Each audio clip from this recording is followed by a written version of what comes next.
Hello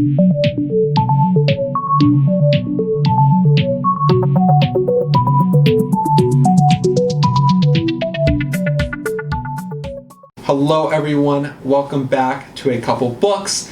This is Couple, and today I am going to be doing a little bit of a tag. This is the last tag I'm going to be doing this week, but I wanted to do a holiday tag because I haven't done a holiday tag yet, and I feel like it's a nice, important thing to do. I celebrate Hanukkah, and I think that, you know, there's a lot of Christmas tags out there, which are wonderful, and I love it, but it'd be nice to have a Hanukkah tag as well. I'm doing the Hanukkah book tag. This is actually all thanks to Grace with Books. Grace recorded the original Hanukkah tag video back in 2019, so I thought I'd bring it back for 2020 so that we can do a little education and do a little fun video for the holidays that are happening right now.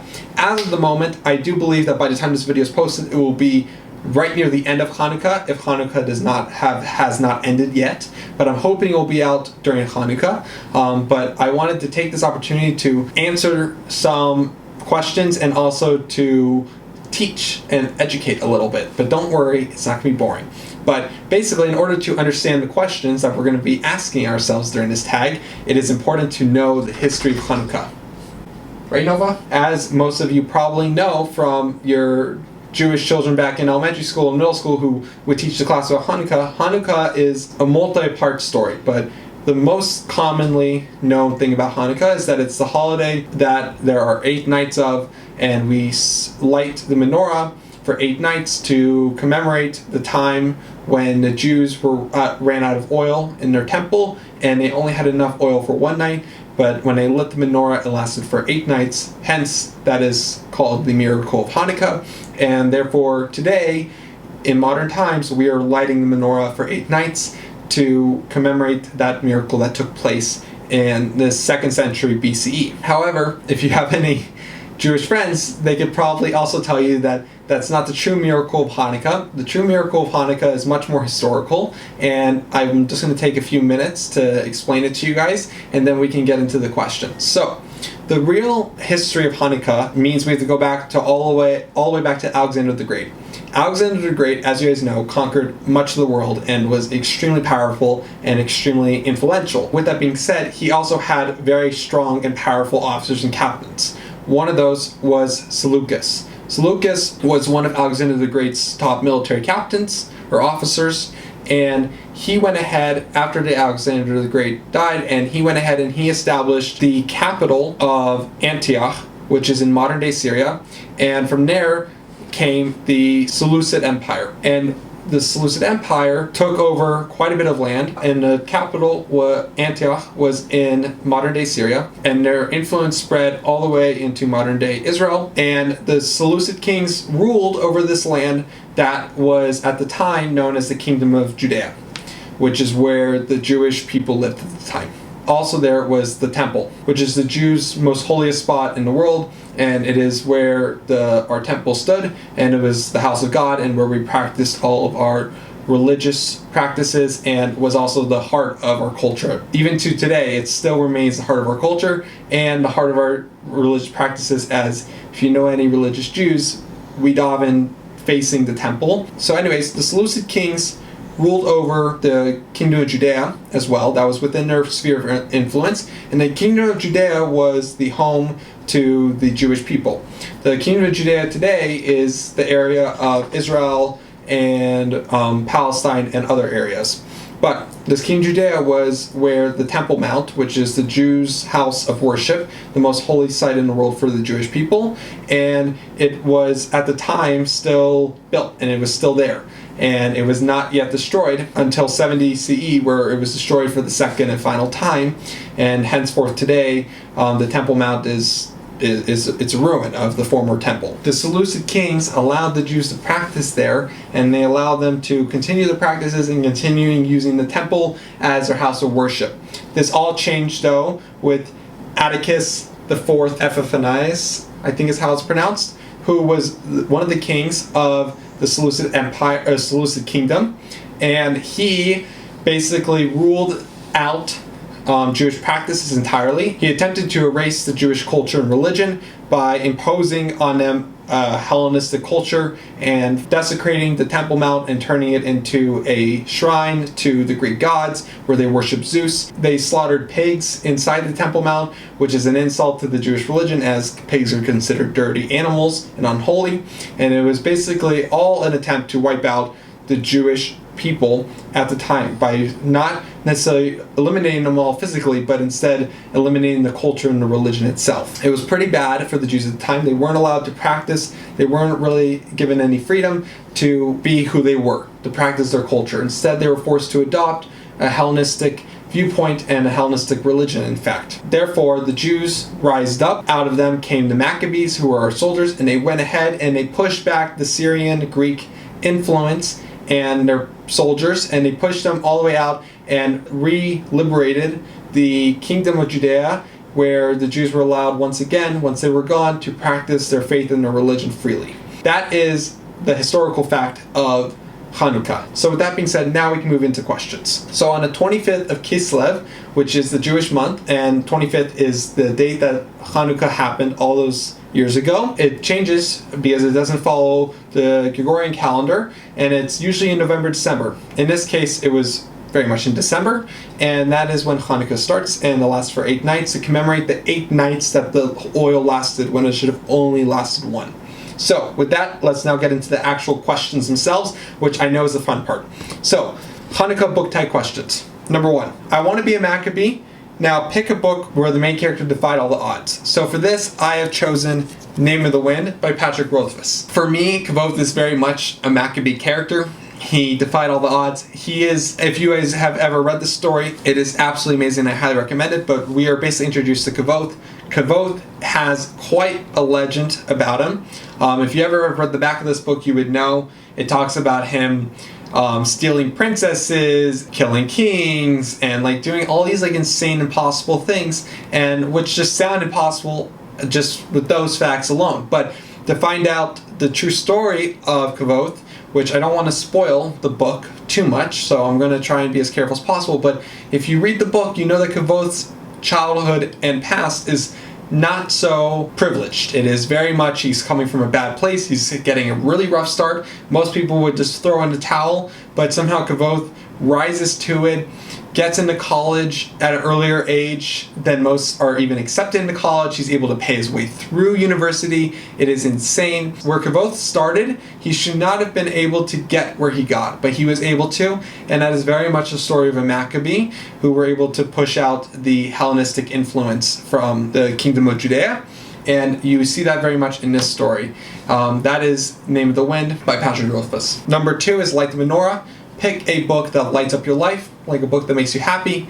And this is probably not a surprise choice to anyone here, but that's going to be the first Harry Potter book. Harry Potter for me is, like I've said in multiple videos, is a childhood memory of mine, and it's very nostalgic filled. And those of you who don't know the story of Harry Potter, I'm sorry.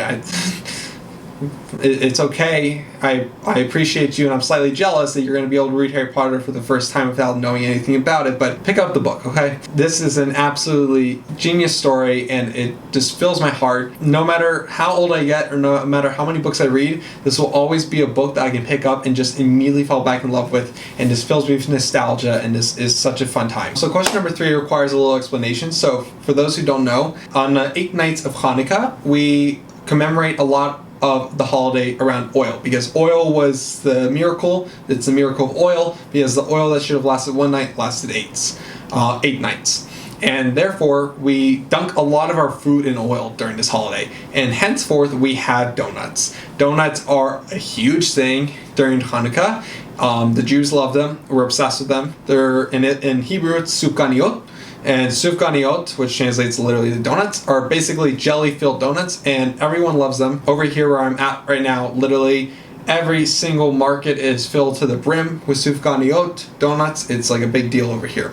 Because they're always jelly-filled, the number 3 question is jelly-filled donuts. Pick a book that didn't get good until the middle. So for that, I have The Death of Mrs Westway by Ruth Ware.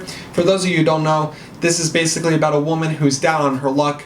Her mom is gone, and she's just trying to get by. She has taken over her mom's job of being a fortune teller at the pier, which is where she's working currently, until she gets a letter in the mail saying that she has been the heir to a massive fortune and she needs to come to this mansion to receive the money by hearing the will. Problem is that she's pretty much 100% sure that she actually is not the person that they're asking for and that they somehow screwed it up, but the name on the piece of paper is her name, so she's like, should I go? Should I not go? I DNF'd this book like 3 times before I finally got around to it, but I'm telling you people, if you can get through like the first 100 pages, it gets really good, really fast, and stays good to the end. I absolutely love this book. It's well worth the dry beginning. So for number 4, another little thing. So on Hanukkah, it is very common to spin the dreidel. If you guys don't know, the dreidel is a little top that Jewish children will play with, and you usually play, and there are 4 Hebrew letters on each side, and they each mean their own thing. It can mean anything from getting the entire pot to getting just a little bit to giving some in half. It just depends, but each side has its own rule, and you play for Gelt. Gelt is basically chocolate coins that are covered in gold covered foil. It's an extremely fun game. It's super fun. I highly recommend you look up the rules and play it because it's a good time. Number 4, it's Dreidel Dreidel Dreidel,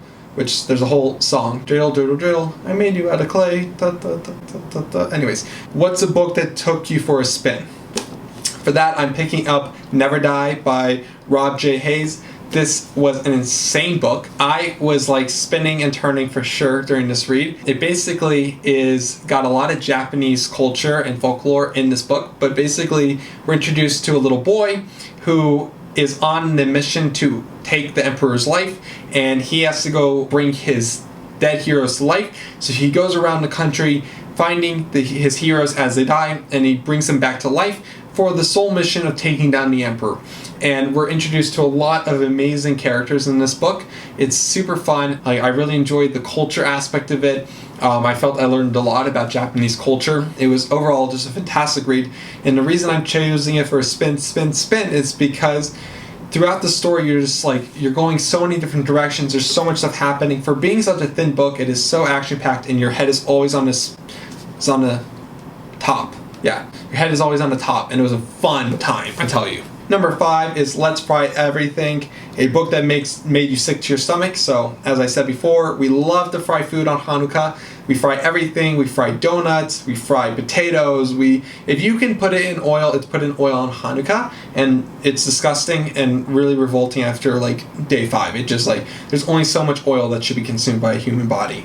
But besides for that, I chose Hex by Thomas Oldhweveld. I've talked about this book before on my channel, but basically it is a horror novel. This is in I think Rhode Island, somewhere on the East Coast, is this small town, and in this small town they have a 200-year-old witch that is still alive and well and is still breathing, and they have to deal with it, and it's super stressful. The reason I'm choosing it for being revolting is because there are some certain scenes in this book that have blood and gore, and it's nasty. The ending is ooh. It will make you have a bad stomach ache if you're don't have the stomach for that kind of stuff. And it took me by surprise, and it definitely made me upset at my stomach. So that is my number 5 pick. Number 6 is Give Me Gelt, or Chocolate Money. For this, we are choosing our favorite heist book.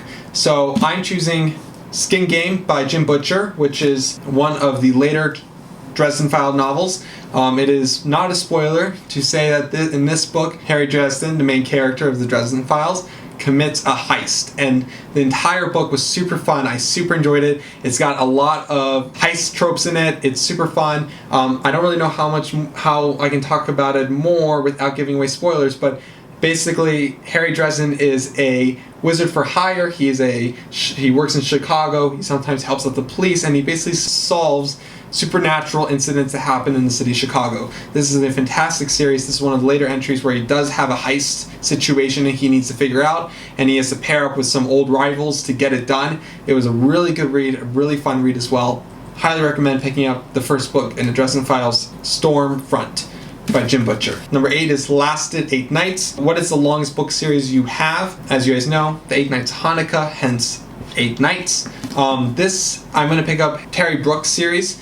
The first book in the series is actually Sword of Shannara.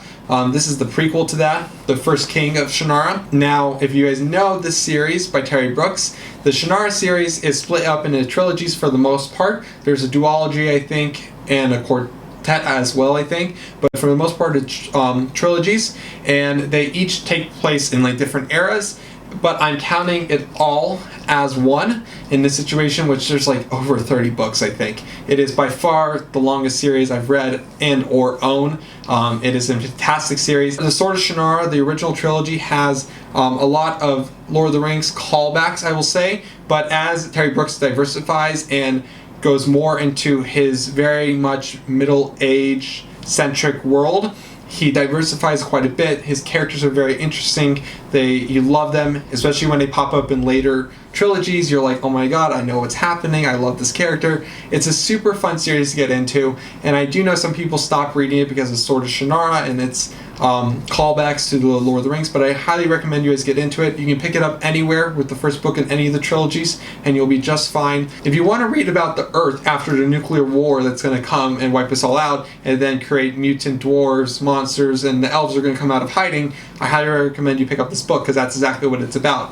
While it is Middle-earth-esque, it is a completely different origin story. Highly recommend picking this series up. It's one of my dear loves, and I do love how many books there are, because you pretty much almost can never run out of books. Number 8 is Hanukkah Present, a book that was recommended to you or was gifted to you. So for this book, I am choosing Uprooted by Naomi Novik. For those who don't know, this basically follows a girl who lives in a village, and every 10 years, the dragon, who is the wizard who protects the village from the craziness of the world, in particular the woods, because the woods on the edge of this village are very extremely dangerous. They're filled with monsters, the trees are alive, it's really bad news bears, and it's super deadly and dangerous. So the dragon is there to protect them.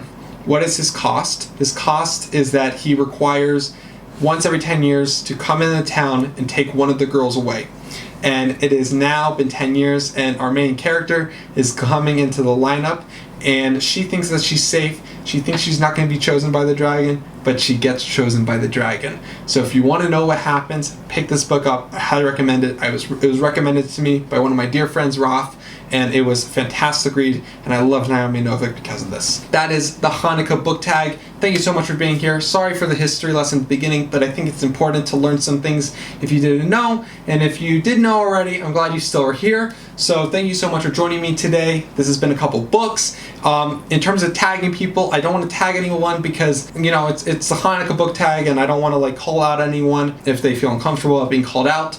So I'm going to leave this open-ended, and for anyone who would like to do this tag, please do it. Don't forget to watch Grace's video, which will be down below, to see the original video. But other than that, thank you so much for being here today. This has been a couple books. Have a wonderful holiday season. Chag, Hanukkah Sameach, and Merry Christmas to you all. Bye-bye.